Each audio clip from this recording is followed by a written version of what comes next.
Tem sim, Carla. Eu acho que a gente, para poder explicar isso melhor, teria que descer um pouquinho mais para a educação dos filhos hoje em dia. O que é que a gente tem visto? A geração passada de pais, eles nunca se preocuparam em perguntar se a gente os amava. Eu lembro claramente de uma vez que eu pedi à minha mãe para brincar a Micarande, que é um carnaval fora da época que havia em Campina Grande, e ela disse que eu não ia, simplesmente eu não ia. E disse, mas meu avô me deu o abadá, porque o avô, antigamente, ele ajudava na criação, né? Mas, embora meu avô ajudou bastante para mim. Mas aí ela disse, mas você não vai, porque você é menor e quem manda em você sou eu. Eu disse, tem nada não, quando eu tiver 18 anos eu vou. Ela disse, não vai, porque enquanto você depende de mim, quem vai estabelecer as normas dessa casa sou eu. E eu disse, e você ainda pensa que eu vou lhe amar? Aí ela disse bem tranquilamente, meu filho, quem disse a você que eu quero o seu amor? E aí me chocou, obviamente, né? Mãe, você não quer o meu amor? Eu disse, o amor é uma escolha que a gente faz. Eu escolhi amar você. Agora, como mãe, eu não abro mão de que você me respeite. Eu só fui entender aquela cena muito depois. Fazendo curso de psicologia, eu fui entender que o amor é um sentimento muito sofisticado. E ele precisa de algumas pré-condições na escala dos sentimentos para que ele ocorra. Lembra daquele jargão da matemática, se e somente se? Então, digamos que para amar alguém, eu só amo alguém se e somente se eu respeitar.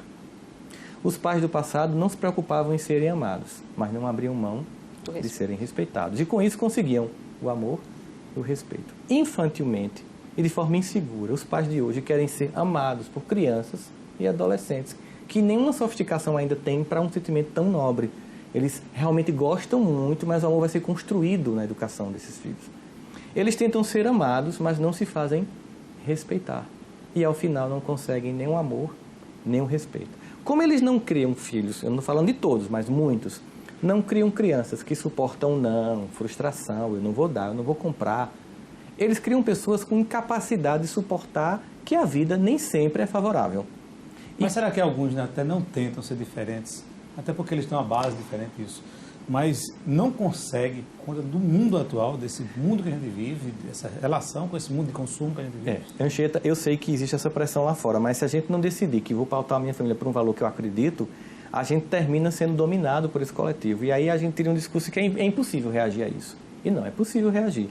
É óbvio que eu não posso educar o meu filho hoje como eu fui educado. Acontece que nós tínhamos um modelo de família que começou a ser questionado, que a gente chamaria de tese, família tese. Se criou uma antitese, uma antítese, seria o movimento dialético. Essa família tinha alguns valores que não eram legais, por exemplo, uma hierarquia muito fechada, pouco diálogo entre os filhos, o pai mal conversava com os filhos, a mulher não tinha espaço. Então se começou a questionar essa família, porque de fato ela tinha defeitos, mas ela tinha virtudes. Só que no pêndulo histórico, toda vez que eu questiono o modelo anterior para criar o novo, eu tenho uma tendência de jogar fora o que era ruim, mas também jogar fora o que era bom. Não aproveita as virtudes. Como a gente sempre diz brincando no comparação, é que como se desse um banho no menino, uma banheira, e depois fosse jogar água suja fora e levasse o menino junto, jogasse fora o menino. Então, aquela família hierarquizada eu abri mão. Aí eu vim para uma família que era repressiva, mas eu criei uma família permissiva. E hoje, a gente também está vendo que esse modelo não está lá, essas coisas. Houve ganho? Houve. Há uma democracia nas relações, a mulher tem mais espaço para poder no lar, os filhos têm diálogo com os pais, mas se perdeu o respeito.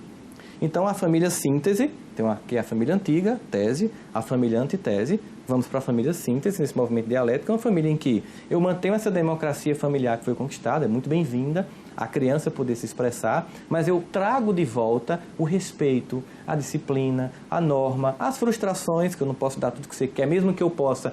Eu, como um pai, como uma mãe que quer educar, eu evito para que você suporte. Um exemplo claro é que, por exemplo, tudo é muito pronto hoje. Você, da minha geração, Cita, sabe que para a gente comer uma pamonha era todo um dia no milharal, catando, depois descabelando, os homens iam, era até uma coisa divertida. Depois a gente cortava, moía com moinho à mão. E 5 da tarde era um ritual familiar inteiro em que a gente comeria a pamonha. A gente passa hoje na padaria e compra pronta. Então, por exemplo, pegar um filho em casa para fazer um bolo é uma boa experiência de trabalhar com ele a resiliência, Carla. De você chegar, vamos fazer o bolo. Bom, em vez de comprar pronto, aí começa, faz, ele vai ver o esforço que dá, a mão que machuca, o tempo de esperar. Tá pronto? Não, tem que esperar esfriar.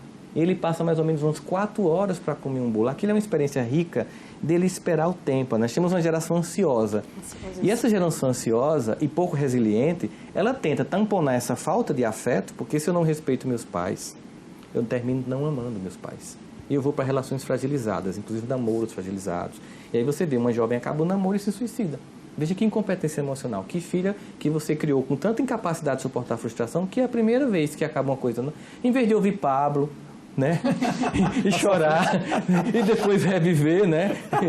A pessoa vai e se mata. Quer dizer, a gente simplesmente fazia isso. Ouvia uma músicazinha, chorava, ficava triste, né? E continuava a vida. Agora as pessoas não podem ter um prejuízo que se destrói. As pessoas não se dão mais ao trabalho de roer um pouco, né? Exatamente. Não se dão